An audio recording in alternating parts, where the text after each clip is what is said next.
My manager sabotaged my internship. After I stood up for myself in a meeting, lied to HR about my performance, tried to isolate me, but I documented everything. So she got fired while I got hired. In my junior year of college, I managed to land this amazing internship. I signed an NDA, so I can't go into more detail, but it was an amazing opportunity. And since I was studying marketing, internships were crucial to getting a job. And for the first few weeks, everything was running smoothly. My boss Claire even told me that if I kept up the good work, I could definitely score a job with them in the future. So one day, when Claire asked me if I could put together a competitor's ad strategy and present it in one of the company meetings, I almost jumped with excitement. You see, this was a huge opportunity. The vice president of marketing would be there, and if I impressed him, a career opportunity would practically be guaranteed. The weeks leading up to it were exhausting. It was the biggest, most high-stakes project I had worked on, and if I spent any less than 12 hours a day working on it, then I'd be so riddled with guilt that I wouldn't even be able to sleep. I would sometimes hear Claire on the phone, bragging to her coworkers about what an amazing manager she is, about how well she trained me to take initiative. This always made me tense up, because by this point, I had been thrown into the deep end. No one was even checking up on me anymore, including Claire. She even told me to do less work, because looking at just the surface-level trends was enough. But I figured it didn't matter, because if I was brag-worthy, it meant I was doing a pretty good job. But then things escalated. In the days leading up to the meeting, Claire started treating me like I was a piece of gum stuck to the bottom of her shoe. Except, it was only when someone important was nearby. "Oh my gosh, can't you interns ever do anything by yourselves?" she'd randomly blurt out as the vice president passed by our cubicle. Or, "You lost another file?" But as soon as they passed by, she'd go back to talking normally, like nothing ever happened. I genuinely thought the stress of the meeting was making her tick or something, because when we were alone, she was kind, wholesome, the type of woman to memorize your coffee order and bring it in on a Monday morning without you asking. But because I still felt like a powerless intern, I never brought it up. It was only during the meeting that everything finally clicked. We had preparatory time beforehand, where I ran her through all my findings, but I was paying more attention to her reaction than my project, and I could tell she was impressed. When I was finished, she even patted me on the shoulder and told me I was going to be a valuable asset to the company. I could feel my face light up, and my heart beat with excitement. I went to the bathroom beforehand, did some vocal exercises, and drank a lot of water. I was ready, more than ready. But as soon as we walked in, I realized all my work had been for nothing, because as I began to present, Claire rushed me to my seat and told me she would be presenting, not me. My face flushed with embarrassment. I immediately complied and sat down. At first, I didn't think it was that big of a deal. I assumed it was just procedure. But then she finished. Everyone was nodding, and some even had smiles on their faces, which is basically the corporal equivalent of cheering with joy. Then the VP spoke. "Wow, Claire, really strong work. I wasn't expecting this." "Thanks," she replied whilst beaming with pride. I thought it was important to dig deeper than surface-level trends. I was filled with rage. I had put over 200 hours into that project, and now she was taking the credit. But before I could say anything, someone else spoke. "How did you manage to gather all that intel?" I felt the corners of my lips threaten to form a smile. Meanwhile, Claire plastered on a huge plastic smile. "Oh, you know, nothing like good old hard work." The answer seemed to please them, but I wasn't allowing it, and that's when I spoke. "Claire, please tell us how you did it. I'm sure I speak for many of us when I say that I'm feeling very inspired by you." A few people nodded in agreement, and suddenly the room went silent, with all eyes on a dumbfounded lying Claire whose face was completely red. So I swooped in to save her. "Well, I assume for the competitors' conversion tactics and touchpoint,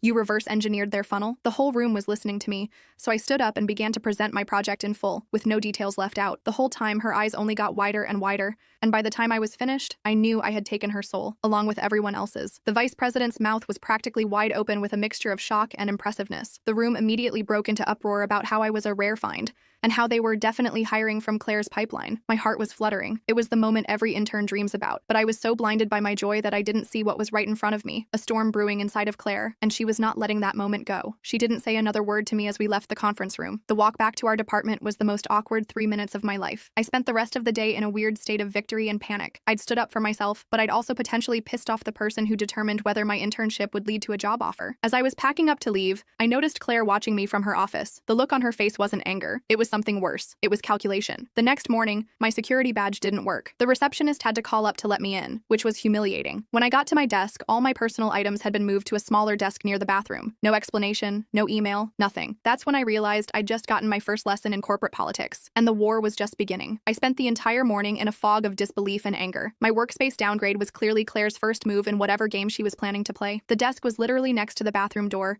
which meant I got hit with a wave of chemical air freshener every time someone went in or out. I tried to focus on my work, but honestly, who could concentrate with constant toilet flushing as background noise? The steady stream of colleagues walking past would glance at me with mixtures of pity and curiosity, making me feel like some kind of office exhibit rather than a professional. Around lunch, Taylor from HR stopped by my sad little bathroom desk. She gave me this awkward smile and asked if I could pop by her office for a quick chat. My stomach immediately knotted up. Everyone knows a surprise HR meeting is never good news. I gathered my notepad and pen, trying to appear composed while internally panicking about what might be coming next. Taylor's office was one of those glass-walled situations situations where everyone can see you're in trouble but can't hear what's being said. Great for workplace humiliation. She motioned for me to sit down and gave me that practiced HR smile that never reaches the eyes. The overhead fluorescent light seemed particularly harsh that day, highlighting the tension in the room. "So, we've received some concerning feedback about your performance," she started, glancing down at a folder on her desk. "Claire has documented several incidents of unprofessional conduct." I nearly choked. "What incidents?" "I've been working nonstop on that presentation that..." Taylor held up her hand. "According to this, you've been consistently late, missed deadlines, and were insubordinate during yesterday's quarterly meeting." My jaw literally dropped. None of that was true. I'd been arriving early every day, staying late, and what happened in that meeting was, well, it definitely wasn't insubordination. I was just preventing my work from being stolen. The accusations were so blatantly false that I struggled to formulate a coherent response, my thoughts racing through every interaction I'd had with Claire over the past weeks. "That's completely false," I said, trying to keep my voice steady. "I have email timestamps proving when I submitted everything, and I've been badging in before 8 a.m. every day." Taylor gave me that patronizing head tilt. "Claire is a valued senior manager with an excellent track record. She's nurtured many successful interns through our program." She slid a piece of paper across the desk. "This is a performance improvement plan. You'll need to meet these benchmarks over the next 2 weeks." I looked down at the document. The improvement areas were vague enough to be impossible to measure. Things like demonstrate better team attitude and show appropriate respect for hierarchy. It was genius, really. Claire had created a paper trail that made me look bad while giving herself complete control over whether I improved or not. My hands trembled slightly as I reviewed the document, the implications of what was happening becoming increasingly clear. I left the HR office feeling like I'd been punched in the stomach. A couple of other interns looked up as I walked past,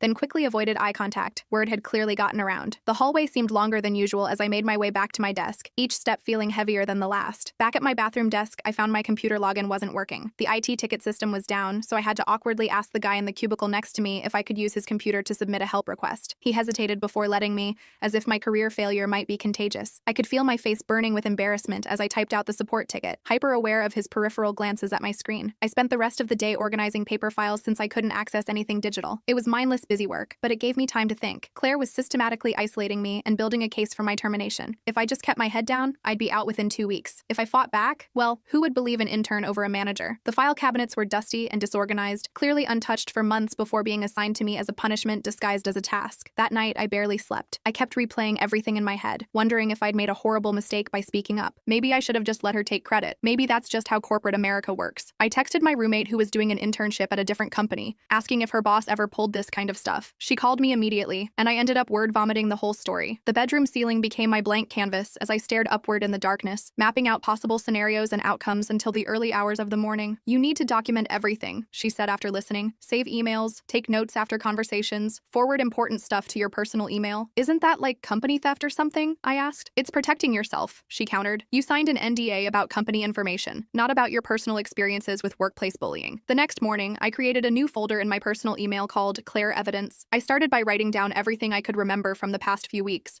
with dates and times where possible. Then I dug through my sent items folder for all the update emails I'd sent Claire about the presentation project, showing my progress and her minimal responses. When I got to work, my computer access had been restored, but I discovered most of my project files had been moved or deleted. Fortunately, I'd backed everything up on that flash drive I'd brought to the meeting. Claire was in back-to-back meetings all day, which gave me breathing room to think and plan. Around 3 p.m., I got an email from Richard, one of the senior managers who'd been in the quarterly meeting. He wanted to touch base about some of the competitor analysis I'd presented. I nearly fell out of my chair. This was exactly the kind of networking opportunity I'd been hoping for from that presentation. We met in the small break room, away from Claire's office. Richard was one of those older guys with perpetually rumpled shirts who looked like he hadn't updated his wardrobe since 1997, but everyone knew he was basically a marketing genius. "That was impressive work for an intern," he said, stirring an ungodly amount of sugar into his coffee. "Where did you learn to build out funnel analysis like that?" I explained about a special project I'd done in my digital marketing class, plus some YouTube tutorials I'd followed to learn the analytics software. He nodded along, asking surprisingly specific questions about my methodology. As our impromptu meeting wrapped up, he lowered his voice. "Office politics can be tricky to navigate, especially when you're new." He didn't say anything explicitly about Claire, but his expression made it clear he wasn't clueless about what had happened. "I'm learning that," I said carefully. "Keep doing good work," he replied. "People notice, even when it seems like they don't." I walked back to my desk feeling marginally better. At least someone had recognized my effort. Unfortunately,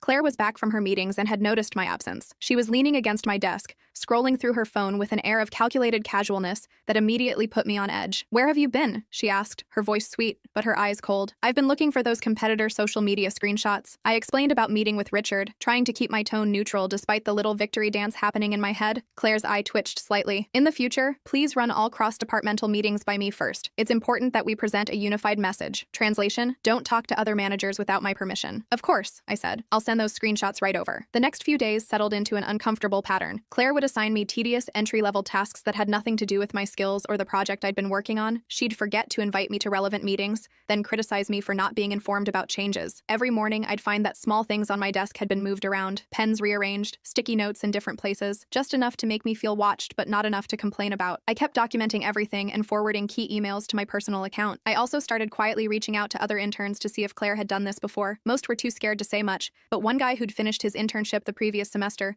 sent me a lengthy message about how Claire had taken credit for his work on a different project. Nobody did anything because she's tight with the director of marketing, his message concluded. Most interns only stay a semester, so it's easier to just deal with it than fight the system. This was getting ridiculous. I hadn't gone through 4 semesters of marketing theory and crashed my sleep schedule for weeks just to be pushed out by some credit-stealing corporate climber. But I needed to be smart about this. Direct confrontation clearly wasn't working. I needed a strategic approach that wouldn't make me look like the problematic one. My opportunity came faster than expected. On Thursday afternoon, Claire dumped a massive research project on my desk, due the following Monday. It was easily 30+ hours of work to complete properly. She knew damn well it was impossible to finish in one business day, which meant I'd either have to work all weekend or fail to meet the deadline, giving her another black mark to add to my HR file. I'll need the competitive analysis for all 7 market segments with full consumer demographic breakdowns, she said with a smirk. Monday morning, my desk, 8 a.m. sharp. I smiled and nodded. No problem. As soon as she walked away, I started building my case. I created a detailed project plan showing the minimum hours needed for each component. I documented exactly when the assignment was given to me. Then I sent Claire an email confirming the request and timeline, making sure to copy my personal email. Instead of killing myself to finish the impossible task, I decided to work smart. I pulled out my previous competitor analysis, the one Claire had stolen, and extracted the relevant parts that could be repurposed. I spent Thursday night creating a framework for the new analysis, using the most efficient research methods I'd learned during the previous project. On Friday morning, I arrived extra early and went straight to Richard's office. He wasn't in yet, but his assistant Elizabeth was. Do you think Richard would have 5 minutes to give me some advice on a project approach? I asked her. I'm trying to improve my efficiency on competitive analyses. Elizabeth checked his calendar and managed to squeeze me in before his 9 a.m. meeting. I spent those precious 5 minutes explaining the project parameters and my proposed approach,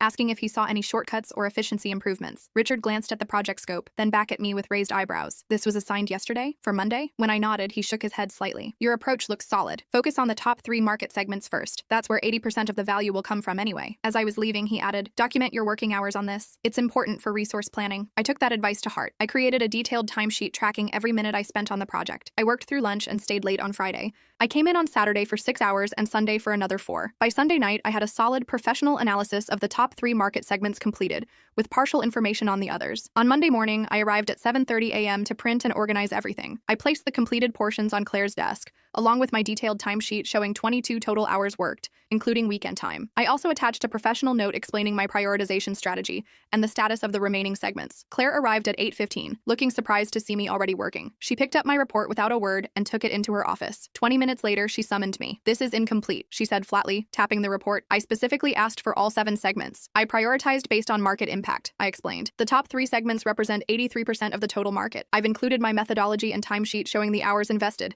including weekend work. Claire's eyes narrowed when she saw the timesheet. This shouldn't have taken 22 hours. The previous interns completed similar projects much more efficiently. I'd be happy to review their work to learn from their methods, I replied innocently. Could you share their previous analyses with me? She flushed slightly. We both knew those analyses didn't exist, at least not ones actually created by other interns. That won't be necessary, she said. I'm adding this missed deadline to your performance improvement plan. I need the remaining segments by tomorrow morning. I nodded and left her office, making sure to send myself another documentation email. That afternoon, I received an unexpected message from Taylor in HR asking me to stop by when I had a moment. My stomach dropped again. Was this it? Was I getting fired already? Taylor looked different this time, less rehearsed, more uncomfortable. I wanted to follow up on your PIP, she said. Have you been keeping track of your progress? Yes, I said, pulling out my folder of documentation. I've been documenting everything, including hours worked, communication received, and projects completed. I handed her my timesheet for the weekend project. I was just assigned this impossible deadline that required weekend work with no advance notice. I don't mind putting in extra hours, but I want to make sure it's noted that I'm exceeding standard expectations. Taylor looked genuinely surprised as she reviewed my documentation. This is very thorough, she said slowly. Mind if I keep a copy for your file? I happily agreed, feeling like maybe, just maybe, the tide was turning. After our meeting, I threw myself back into finishing the remaining market segments. I stayed until 9 p.m. that night to complete everything, making sure to update my timesheet accordingly. The next morning, I placed the completed analysis on Claire's desk with a simple note. All 7 segments completed as requested. Total hours, 34 inches. I also emailed her the files, copying Taylor from HR and Richard from my previous conversation. Claire stormed over to my desk within minutes. Why did you copy other people on a routine project email? She hissed, keeping her voice low but intense. I thought it was important to keep everyone in the loop, I said calmly. Since there were questions about my ability to meet deadlines, I wanted to ensure proper documentation. Her face went through about 5 different expressions before settling on a tight smile. Let's talk in the conference room, she said. The small conference room felt suffocating as Claire closed the door behind us. She remained standing while I sat, a classic power move. Look, she began. I don't think you understand how things work here. Interns are supposed to learn and support, not try to showboat in front of executives. I'm just trying to do good work, I replied. The quarterly presentation was my project. I spent hundreds of hours on it. It was your project? She laughed. Nothing you do here is your project. Everything belongs to the company, and as your manager, I determine how work is presented and who gets credit. I took a deep breath. Is that why you've been setting me up to fail since I spoke up in that meeting? Moving my desk, giving me impossible deadlines, creating a false performance record? Claire's fake smile disappeared. You need to decide if you want a future in marketing, because right now, you're burning bridges that you can't afford to lose. Is that a threat? I asked quietly. It's reality, she replied. This is a small industry. People talk. She left the conference room first, and I sat there trying to process what had just happened. She had basically admitted to sabotaging me because I'd prevented her from stealing my work, and she was threatening my future career if I didn't fall in line. When I finally returned to my desk, I had an email from Richard asking me to come to his office that afternoon to discuss my competitor analysis. Claire was copied on the email but hadn't responded. The hours until that meeting were excruciating. Claire avoided me completely, which was actually a welcome change. At 3 p.m., I headed to Richard's office, palms sweating. To my surprise, Elizabeth showed me in right away, and the VP of marketing was sitting there too. My heart nearly stopped. Richard gestured for me to sit down. We wanted to discuss your recent work, he said, particularly your approach to competitive analysis. I nodded, too nervous to speak. It's quite impressive, the VP said, tapping my report that sat on Richard's desk, especially the cross-platform engagement metrics. Those are the kinds of insights we need more of. Wait, what? They liked it? In fact, Richard continued, we're putting together a special project team for a major client pitch next month. We'd like you to join it, reporting directly to me for the duration. I couldn't believe what I was hearing. What about my current responsibilities? I asked, thinking of Claire. The VP waved his hand dismissively. We'll sort that out with Claire. This takes priority. As I left Richard's office, feeling like I was floating on air, I spotted Claire watching from down the hallway. The look on her face wasn't just anger anymore, it was fear, because we both knew exactly what was happening. I wasn't just surviving her attempts to push me out, I was actually thriving despite them. The special project meant I'd be working with a different team in a different part of the office. I gathered my meager belongings from my bathroom desk the next morning, noticing that Claire was conspicuously absent. As I was setting up at my new temporary workspace, an actual cubicle with privacy walls, a notification popped up on my phone. It was an email from Taylor in HR, requesting another meeting that afternoon. This time, I wasn't worried. I had documentation, I had allies, and most importantly, I had valuable work to show for myself. Whatever storm Claire was brewing, I was finally ready to face it head on. I made my way to Taylor's office that afternoon, feeling weirdly calm. The hallways seemed different somehow, like I was walking them as someone with actual purpose instead of just an intern trying not to get in anyone's way. A couple people from the new project team nodded at me as I passed. One guy even gave me a little thumbs up. Taylor was typing away when I knocked on her doorframe. She looked up and motioned for me to come in, and I noticed she wasn't wearing that fake HR smile anymore. Thanks for coming by, she said, closing her laptop. Please have a seat. I sat down, clutching my folder of documentation. Is this about my transfer to Richard's team? Taylor leaned forward. Partially. I wanted to discuss your situation with Claire. My stomach tightened. Here we go. We've received some concerning information, she continued. After reviewing your documentation and speaking with several people, I need to ask, has Claire been deliberately creating obstacles for you since the quarterly presentation? I nearly fell out of my chair. I expected to walk in and defend myself, not have HR actually acknowledge what was happening. For a second, I couldn't even speak. Yes, I finally said. She has. I've documented everything. I placed my folder on her desk and opened it to the timeline I'd created. It started immediately after the meeting when she moved my desk next to the bathroom. Then she began excluding me from team communications, assigning impossible deadlines, and creating false performance issues. Taylor nodded slowly as she flipped through my documentation. This is very thorough. I've never dealt with anything like this before, I admitted. I wasn't sure what else to do. You did exactly the right thing, she said. We've also received corroborating information from other sources. My mind raced. Other sources? Had someone else spoken up about Claire? What happens now? I asked. For now, your transfer to Richard's team stands. The company takes these matters very seriously. She closed my folder and handed it back to me. Keep this safe. If you experience any further issues, please come to me immediately. I left Taylor's office feeling like I'd entered some alternate reality where interns actually had rights. Did this mean Claire was actually facing consequences? Walking back to my new desk, I spotted Jessica, one of the other former interns who'd worked under Claire. She gave me a small smile and a nod as I passed, and suddenly I understood. I wasn't the first person Claire had done this to. I was just the first one who'd fought back with evidence. The next few days were wild. I dove into Richard's project and absolutely loved it. We were developing a comprehensive digital strategy for a major retail client, and my input was actually valued. Richard introduced me as the competitor analysis expert in our first team meeting, and I nearly died from pride right there in my chair. Claire was suspiciously absent from the office. Nobody said anything officially, but the rumor mill was churning. I overheard two managers in the break room whispering about administrative leave and investigation. I tried not to look too interested while I waited forever for the microwave to heat up my sad desk lunch. On Thursday afternoon, my phone buzzed with a text from my roommate. "How's it going with the boss from hell?" I started typing back a whole update when I realized Claire was walking down the hallway toward the executive offices. Our eyes met briefly, and let me tell you, if looks could kill, I'd have dropped dead right there between the water cooler and the copy machine. She looked away first, though, which felt like a tiny victory. Later that day, my new team was working late, ordering Chinese food and finalizing our strategy presentation. We were all sitting around a conference table covered in open takeout containers and spreadsheet printouts when my phone buzzed again. It was an email from Taylor asking me to come to her office first thing tomorrow morning. My stomach immediately twisted into knots. "You okay?" asked Robert, one of the senior analysts. "You look like you just saw a ghost." "Just HR stuff," I said, trying to sound casual. "Probably paperwork for the team transfer." I barely slept that night, my mind creating worst-case scenarios. What if Claire had somehow turned this all around on me? What if the investigation found I was the problem? I'd been at the company less than 3 months. They could easily terminate my internship, and I'd have nothing to show for all this stress except a hole in my resume. The next morning, I got to the office early, my stomach in knots. I made my way to HR, rehearsing what I'd say if they tried to blame me for everything. Taylor was already at her desk, and she wasn't alone. The VP of marketing was there too. Great. When important people get involved, it's never good news for interns. "Come in," Taylor said when she saw me hovering in the doorway. "Close the door behind you." I sat down, trying not to look as terrified as I felt. The VP spoke first. "We wanted to discuss your internship situation." I nodded, not trusting my voice. "After a thorough investigation," he continued, "we've determined that there were significant issues with how your contributions were being managed and recognized. The company takes intellectual ownership and mentorship very seriously." I just stared at him, waiting for the but that would lead to bad news. "Claire is no longer with the company," Taylor said. My jaw literally dropped. "She's gone?" The VP nodded. "We've also reviewed the structure of our internship program. Moving forward, interns will report to department leads rather than individual managers, with regular check-ins to ensure proper mentorship." I couldn't believe what I was hearing. Not only was Claire gone, but they'd actually changed company policy because of what happened. "There's one more thing," the VP added. "Richard speaks very highly of your work. We'd like to offer you a part-time position for the remainder of your college program,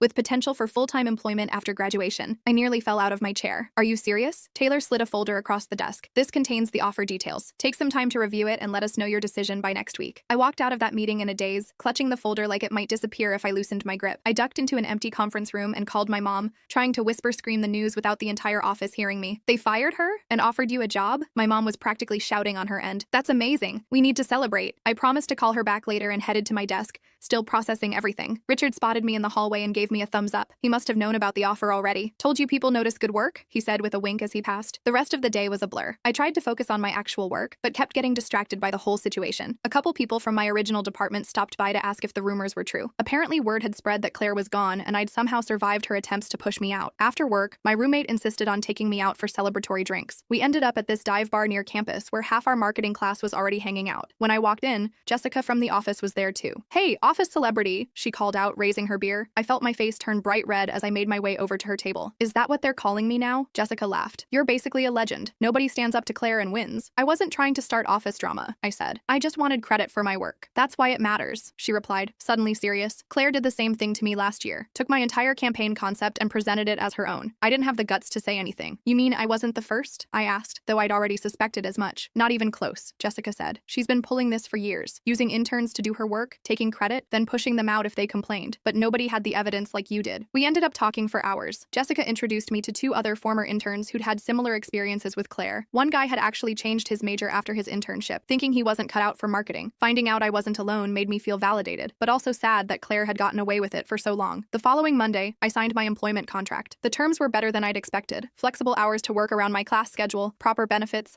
and actual career development opportunities. I kept pinching myself, sure that at any moment someone would realize they'd made a huge mistake. My first official day as an actual employee, I found a small plant on my desk with a note from Richard. "Congratulations on putting down roots here." It was super cheesy but kind of perfect. The office felt different now. People who'd never spoken to me before stopped by to introduce themselves. I got invited to department lunches and happy hours. Even the VP nodded at me in the hallway once, which apparently was a big deal according to the other junior staff. About a month later, I was working late on a project when Elizabeth, Richard's assistant, stopped by my desk. "You've got an email notification," she said. "Thought you might want to see it right away." I opened my inbox to find a message from a major competitor's HR HR department. The subject line, reference check for Claire Wilson. I stared at it for a solid minute, not sure what to do. On one hand, I didn't want to be vindictive. On the other hand, I couldn't in good conscience let her do this to someone else. I ended up forwarding it to Taylor with a simple note, not sure how to respond to this. Taylor replied almost immediately, "Thank you for bringing this to my attention. We'll handle it appropriately." That night, I updated my resume to include my new position. Where it used to say marketing intern, it now read junior marketing strategist. I stared at those words for a long time, thinking about everything that had happened. The whole situation with Claire taught me more about office politics than any class ever could. It wasn't just about doing good work, it was about protecting yourself, documenting everything, and finding allies who recognized your value. Yeah, standing up for myself was terrifying, but the alternative would have been letting someone else take credit for my hard work for the rest of my career. It's been 6 months now, and things have settled into a new normal. I'm still balancing work and classes, but it feels sustainable. Richard's been an amazing mentor, giving me increasingly complex projects and actual constructive feedback. Next month, I'm even leading my first client presentation, with full credit for my work, of course. Sometimes I wonder where Claire ended up. Did she find another company to continue her intern exploitation scheme? Or did she actually learn something from finally facing consequences? I'll probably never know. But I do know that I learned something valuable, that sometimes you have to risk looking like the troublemaker to stand up for what's right. Last week, I met the new batch of interns on their first day. As I was showing them around, one of them asked how I went from intern to employee so quickly. I just smiled and said, "Make sure you keep good records of all your work." The confused looks on their faces made me laugh. They'll understand soon enough.